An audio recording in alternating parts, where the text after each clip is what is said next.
Sa number 2, tag-iya sa Siberian Husky nga naatiruhan kag napatay ang desinido magpasaka sang kaso batok sa negosyante nga nakatiro sini. Dugang pagili mga tagreklamo, nagpakita kay na sa ilang pagtubangay sa barangay.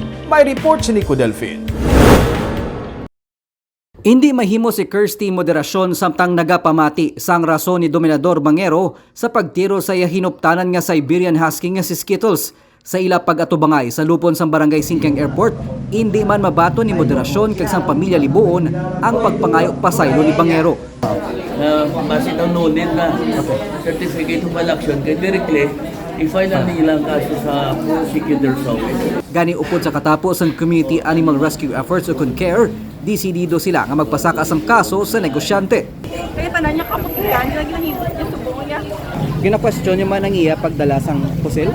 Yes, ginalang ginatani pa ginamon tani nga tutukan ginanga gakapit siya sa pusil.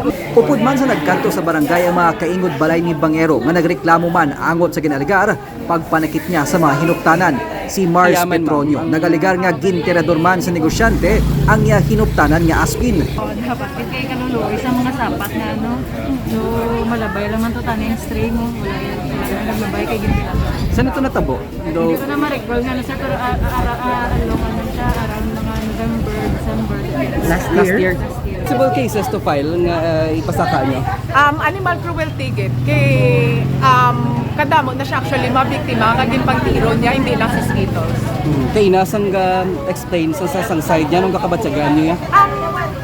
Na-irritating lang kasi because it's all a lie.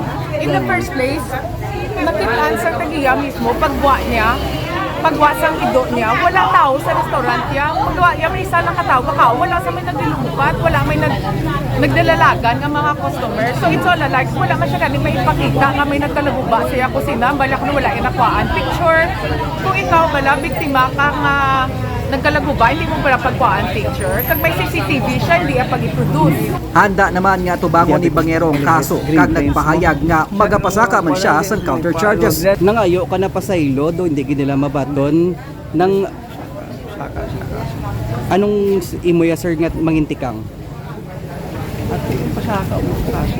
Mapasaka ka man counter charge. Ano? Sige. Pare-pare ikaw may restaurant, sinunod kayo do restaurant mo, may mall mo, kayo do wild. Pero sir, ang aligasyon May nila lapsis man kada isa mo, may lapsis man kay nagwa ila ido, nagkanto sa among restaurant. Ako may lapsis man kay nakatiro ko. Parehas mo lang kami may lapsis. Kundi sila yung magpariglar, Pebrero 20, sang matiruhan niya si Skittles nga suno sa iya, nagsulod kag nagwild sa iya kalan-an sa Green Plains Subdivision sa Muman nga barangay. Pebrero 23, napatay si Skittles. Dapat ma-check pag ng iya license sa iya nga armas kung mentally capable siya nga mag-also. Gani hustisya ang panawagan karon sang tag-iya upod sa care para kay Skittles. Nico Delfin para sa DigiCast Negros.